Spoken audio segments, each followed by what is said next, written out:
Hello बच्चों, कैसे हैं आप लोग। आई होप कि सब अच्छे होंगे। तो आइए स्वागत करते हैं आपका एक बार फिर से आपके अपने केमिस्ट्री के यूट्यूब चैनल ई रसायन पर।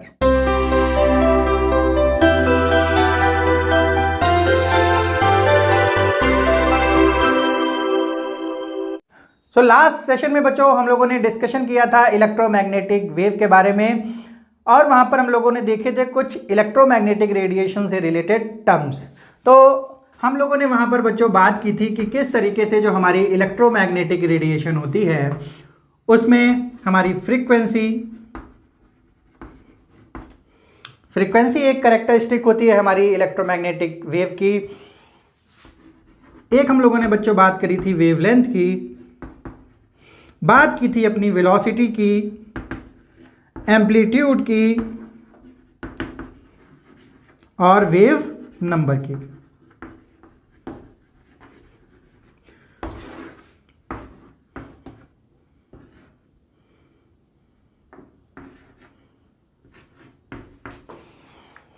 यहां पर बच्चों ये जो हमारी इलेक्ट्रोमैग्नेटिक वेव थी उसकी कैरेक्टरिस्टिक यानी उसकी प्रॉपर्टीज को हम किस टर्म्स में शो कर सकते हैं, तो ये सारे टर्म थे। यानी अगर हमारी कोई इलेक्ट्रोमैग्नेटिक वेव है तो उसकी कुछ फ्रीक्वेंसी होगी, उसकी कोई कैरेक्टरिस्टिक वेवलेंथ होगी, या उसकी कोई वेलोसिटी होगी, या फिर एम्पलीट्यूड होगा, या फिर वेव नंबर होगी। तो यहाँ पर हम किसी भी एक टर्म यानी अगर हम लोग बात करते हैं फ्रीक्वेंसी और वेवलेंथ के बारे में, तो फ्रीक्वेंसी और वेवलेंथ के बेसिस पर हम लोग अलग अलग तरीके की इलेक्ट्रोमैग्नेटिक वेव के बारे में बच्चों बात कर सकते हैं। यानी बच्चों हम लोग यहाँ पर देख रहे हैं कि इलेक्ट्रोमैग्नेटिक रेडिएशन के भी बच्चों और भी टाइप हो सकते हैं, और उन टाइप को पता करने के लिए उनमें क्या डिफरेंसेस होगा, यानी हम लोग फ्रीक्वेंसी या फिर वेवलेंथ के बेसिस पर यहाँ पर डिफाइन करने वाले हैं डिफरेंट वेवलेंथ या फिर डिफरेंट फ्रीक्वेंसी की इलेक्ट्रोमैग्नेटिक रेडिएशन के बारे में। तो बच्चों उस डिफरेंट जो हमारी वेवलेंथ आएंगी उसको हम लोग कहने वाले हैं स्पेक्ट्रम, यानी इलेक्ट्रोमैग्नेटिक स्पेक्ट्रम। तो बच्चों यहाँ पर जो स्पेक्ट्रम टर्म है, स्पेक्ट्रम टर्म का मतलब होता है रेंज से। रेंज मतलब हम लोग बच्चों एक एग्जांपल से यहाँ पर समझ सकते हैं। आप लोग सब बच्चों शॉपिंग करने जाते होंगे, तो सपोज कर लेते हैं हम लोग कोई भी चीज़ खरीदने जा रहे हैं मार्केट में या किसी शॉप पर। तो अगर सपोज करते हैं बच्चों हम लोग शूज़ खरीदने जाते हैं। अब सबसे पहले हम लोग जब शॉप पर जाते हैं तो वो कहता है कि सर या मैडम आप लोगों को किस रेंज की या फिर कौन से अलग अलग वैरायटी के जो शूज़ हैं वो कौन से आपको देखने हैं।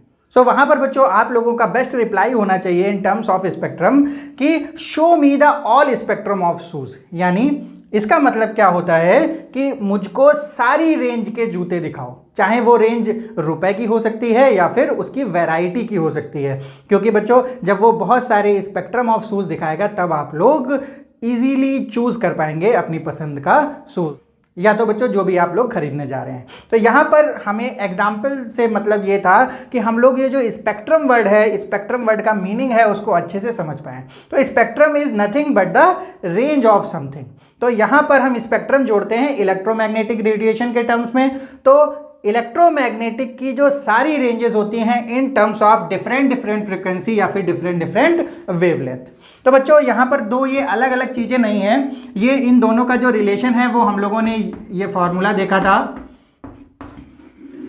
यहाँ पर ये जो वेलोसिटी होती है या फिर स्पीड ऑफ कोई इलेक्ट्रोमैग्नेटिक वेव होती है, तो अगर हम लोग ये जो रिलेशन है वैक्यूम में लेते हैं तो हमारी ये जो वेलोसिटी है वो हो जाती है कांस्टेंट। यानी जो स्पीड ऑफ इलेक्ट्रोमैग्नेटिक रेडिएशन है वो वैक्यूम में क्या होती है बच्चों, कांस्टेंट होती है, जिसको हम लोग बोलते हैं स्पीड ऑफ लाइट। तो यहाँ पर इसको अगर हम कांस्टेंट लेते हैं तो ये जो फ्रीक्वेंसी और वेवलेंथ है ये एक दूसरे के इन्वर्सली प्रोपोर्शनल है।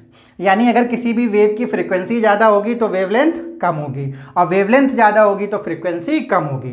तो यहाँ पर हम लोग चाहे डिफरेंट फ्रीक्वेंसीज़ की बात करें, चाहे हम लोग डिफरेंट वेवलेंथ की बात करें, बात बच्चों एक ही होती है। तो यहाँ पर अगर हम लोग फ्रीक्वेंसी की बात करेंगे तो आप लोग बच्चों ये नहीं समझना है कि हम लोग वेवलेंथ को छोड़ दे रहे हैं, या फिर अगर हम लोग वेवलेंथ की बात कर रहे हैं तो आपको ये नहीं समझना है कि हम लोग फ्रीक्वेंसी को यहाँ पर नहीं ले रहे हैं। क्योंकि जिसमें भी वेवलेंथ होगी उसमें फ्रीक्वेंसी भी होगी, फ्रीक्वेंसी है तो वेवलेंथ भी होगी, और इन दोनों का रिलेशन क्या है, इनवर्सली प्रोपोर्शनल है।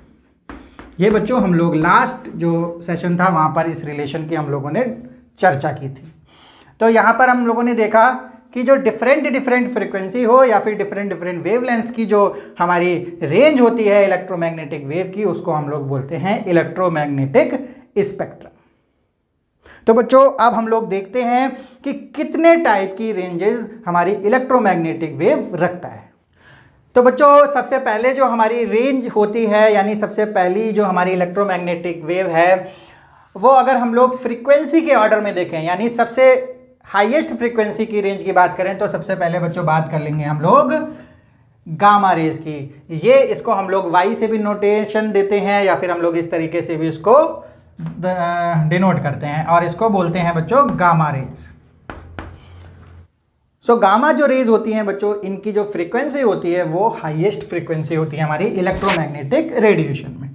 इसके बाद हम लोग बात करते हैं एक्स, यानी इसको बोलते हैं हम लोग एक्स रे। एक्स रेज क्या होती हैं बच्चों? एक्स रेज की फ्रीक्वेंसी हमारी गामा रेज से कम होती हैं।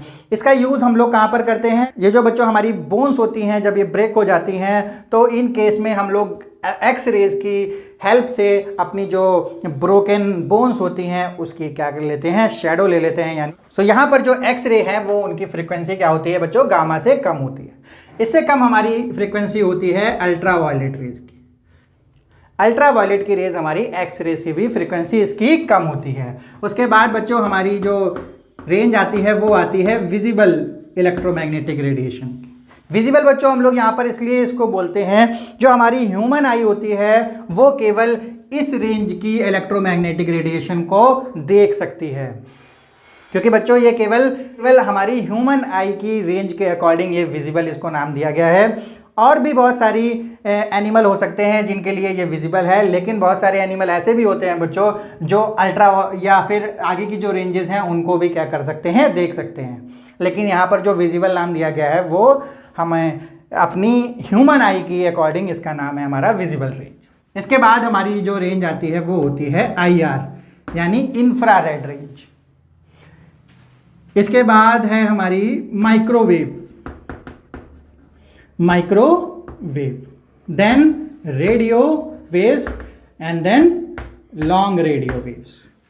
तो इस अकॉर्डिंग बच्चों हमारी क्या होती है? फ्रीक्वेंसी कम होती जाती है। सबसे ज़्यादा फ्रीक्वेंसी गामा रेज की होती है और सबसे कम फ्रीक्वेंसी हमारी लॉन्ग रेडियो वेव्स की होती है। तो जो हमारी विजिबल रेंज होती है बच्चों,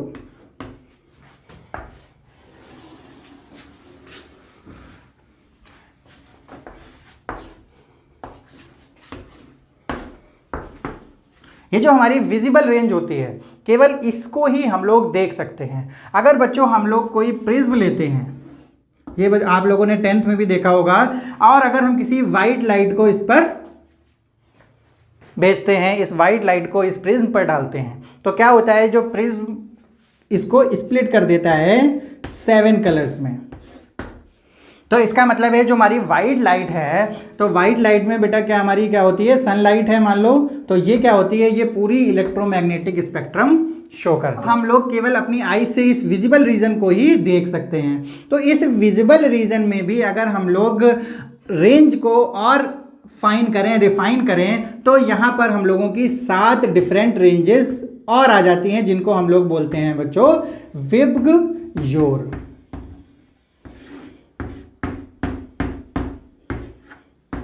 यानी इस विजिबल रीजन में ही 7 डिफरेंट रीजन्स और भी होते हैं। तो क्योंकि अगर हम लोग ज़्यादा फ्रीक्वेंसी से कम फ्रीक्वेंसी की तरफ बढ़ते हैं, तो ये वाली भी हमारी क्या होती है? जो हमारी रेंज है वो बीच में आती है बच्चों। तो यहाँ पर अगर हम लोग कलर्स में देखें तो सबसे ज़्यादा हमारी फ्रीक्वेंसी किस में होगी? वॉयलेट कलर में, और जो सबसे कम फ्रीक्वेंसी है वो किस में होगी? रेड कलर में। तो ये जो 7 कलर्स हैं, अगर हम लोग प्रिज्म में वाइट लाइट को डालते हैं तो ये 7 जो कलर हैं वो हमको देख सकते हैं बच्चों अकॉर्डिंगली, जिनको हम लोग बोलते हैं विबग्योर। और ये वाली चीज़ बच्चों आप लोग 10th क्लास में भी पढ़ चुके हैं। तो यहाँ पर वहाँ पर केवल इस विजिबल रेंज को बताया गया था, विजिबल रेंज के स्पेक्ट्रम को बताया गया था, लेकिन यहाँ पर हम लोग पूरी इलेक्ट्रोमैग्नेटिक रेडिएशन के स्पेक्ट्रम को बच्चों देख रहे हैं।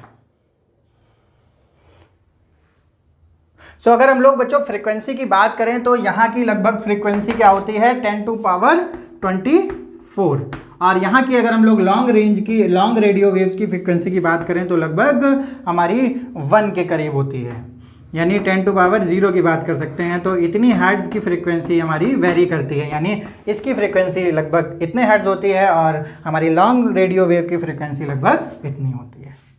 और अगर हम लोग बच्चों इसकी वेवलेंथ की बात करें, ये हम लोगों ने बात करी फ्रीक्वेंसी की, और अगर हम लोग वेवलेंथ की बात करें, वेवलेंथ क्या होती है बच्चों, जो कंसेक्यूटिव क्रेस्ट और कंसेक्यूटिव ट्रफ होते हैं उनके बीच की जो हमारी डिस्टेंस होती है उसको बोलते हैं हम लोग वेवलेंथ। तो वेवलेंथ की अगर हम लोग बात करते हैं, सो वेवलेंथ की जो रेंज आती है वो आती है लगभग 10⁻16 से 10⁸ मीटर।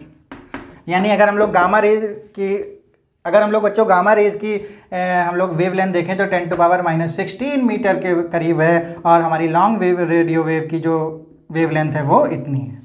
यानी इस रेंज से भी बच्चों आप लोगों को पता चल रहा है कि हमारी जो वेवलेंथ है वो क्या हो रही है, वो बढ़ रही है जब हम लोग इधर से इधर जा रहे हैं, और जब हम लोग इधर से इधर जा रहे हैं तो हमारी जो फ्रीक्वेंसी है वो घट रही है। इन दोनों का रिलेशन अभी हम लोगों ने देखा।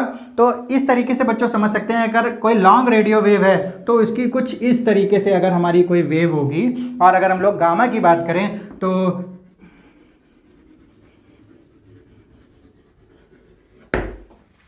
तो आप लोग बच्चों इसकी वेवलेंथ और इसकी वेवलेंथ देख रहे हैं, इतनी ही डिस्टेंस में हमारी एक वेव आई है इन केस ऑफ जिनकी वेवलेंथ ज़्यादा है, और जिसकी वेवलेंथ कम है उसकी वेवलेंथ कैसी होगी, इस तरीके से होगी।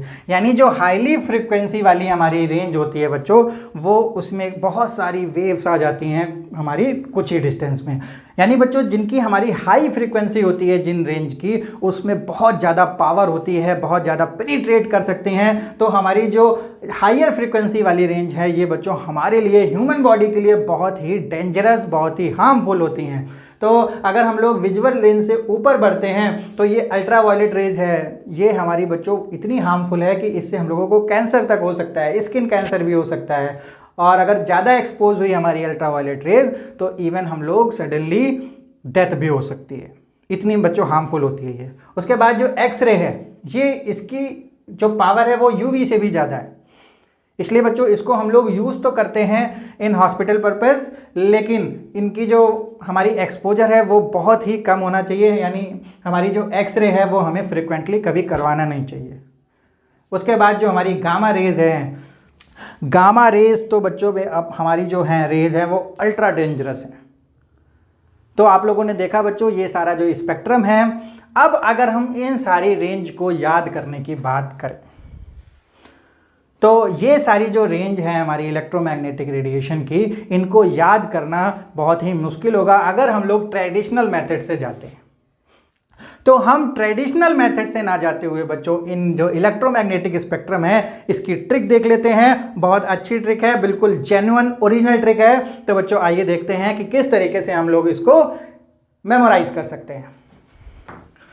सो यहाँ पर अगर हम लोग बच्चों इस विजुअल रेंज में इसकी वेवलेंथ देखें तो इसकी लगभग 400 नैनोमीटर होती है, और इस रेड वाले की होती है 750 नैनोमीटर। तो याद करने के लिए इसको हम लोग वर्टिकल लिख लेते हैं। यहाँ पर हम लोग लिखेंगे y,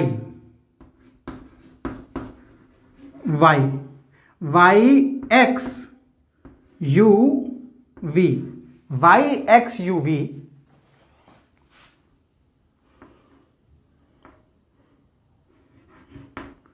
आर महिंद्राज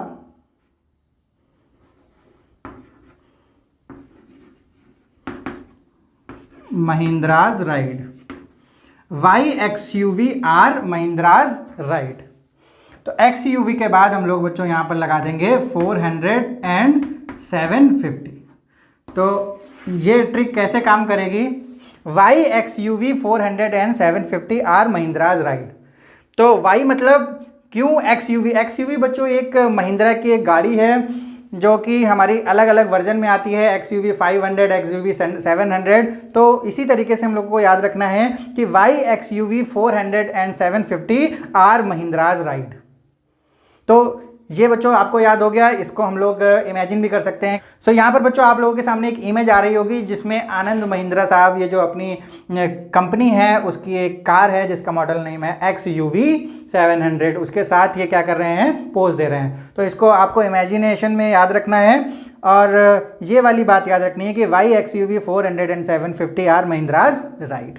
तो Y से मतलब आ जाता है Y, X से मतलब X, U से मतलब UV और V से मतलब विजिबल, R से मतलब R यानी IR, महिंद्रा से मतलब M से मतलब माइक्रोवेव और राइड से मतलब आता है रेडियो। तो Y मतलब हो गई हमारी gamma rays, X rays, UV rays, visible, infrared, microwave and radio. तो हमको बच्चों एक इमेजिनेशन में याद रखना है कि जो हमारे महिंद्रा हैं वो XUV से चल रहे हैं, XUV 400 and 750। तो Y XUV 400 and 750 are Mahindra's ride. बस इतनी सी बात याद रखनी है और हमको सारी जो इलेक्ट्रोमैग्नेटिक की स्पेक्ट्रम है वो हमको बच्चों चुटकियों में याद हो जाएगी। तो आप लोगों ने देखा बच्चों कितना इजी है इस इलेक्ट्रोमैग्नेटिक स्पेक्ट्रम को याद रखना, और इवन हमारी जो विजिबल रेंज है उसकी जो वेवलेंथ है उसको भी हम लोग याद रख सकते हैं इस ट्रिक से। तो ये हमारी शुरू होती है 400 नैनोमीटर से और ख़त्म होती है 750 नैनोमीटर। तो अगर बच्चों ये क्वेश्चन जो हमारे होते हैं वो फेवरेट फैक्चुअल क्वेश्चन होते हैं कि अगर हमारे रेड कलर की वेवलेंथ क्या होती है या फिर हमारे वॉयलेट कलर की वेवलेंथ क्या होती है, वो भी आप इस ट्रिक से याद रख सकते हैं।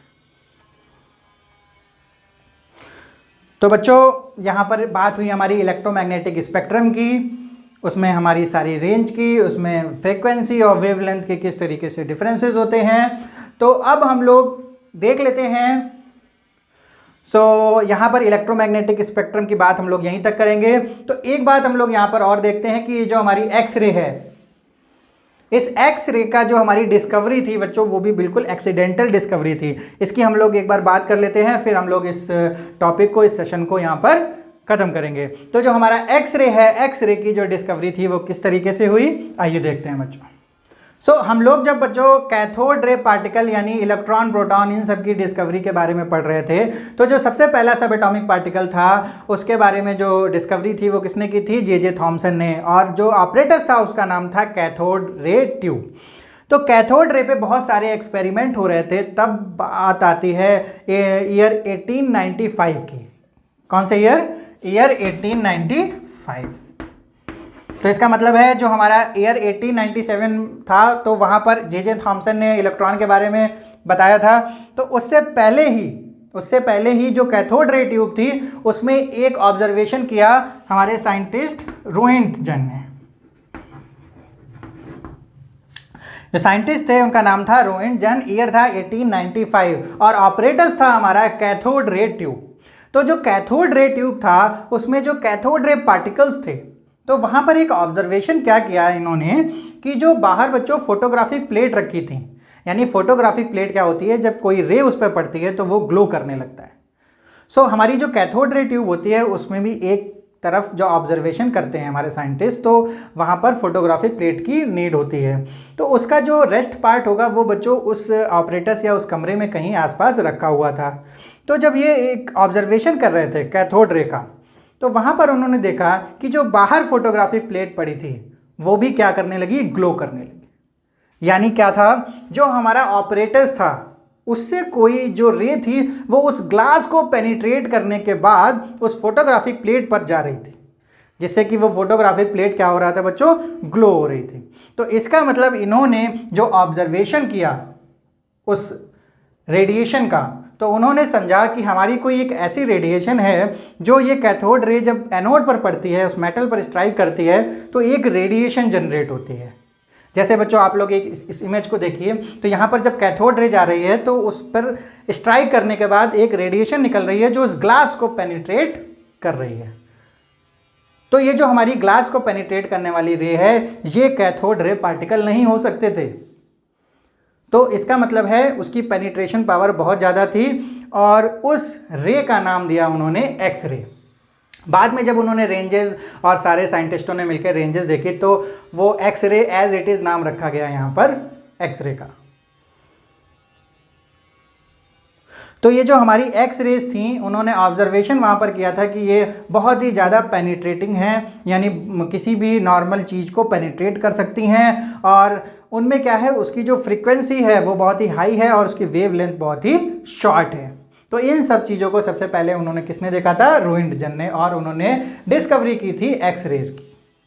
तो यहाँ पर बच्चों हमारा जो इलेक्ट्रोमैग्नेटिक स्पेक्ट्रम होता है वो होता है फिनिश। अब हम लोग बात करेंगे अपने नेक्स्ट सेशन में limitation of wave nature of electromagnetic radiation, यानी बच्चों जो हमारी इलेक्ट्रोमैग्नेटिक रेडिएशन है उसका जो वेव नेचर बताया गया, उसके साथ वो वेव नेचर के बावजूद भी कोई एक ऐसा नेचर रखती है जिससे हमारी और सारी प्रॉपर्टीज़ को एक्सप्लेन किया जा सकता है। तो वो वाली बातें हम लोग करेंगे अपने नेक्स्ट सेशन में। Till then bye bye. और बच्चों अगर आप लोगों ने चैनल को सब्सक्राइब नहीं किया है तो चैनल को सब्सक्राइब कर लीजिए और वीडियो को कर लीजिए लाइक। मिलते हैं अब अपने नेक्स्ट सेशन में। Till then bye bye.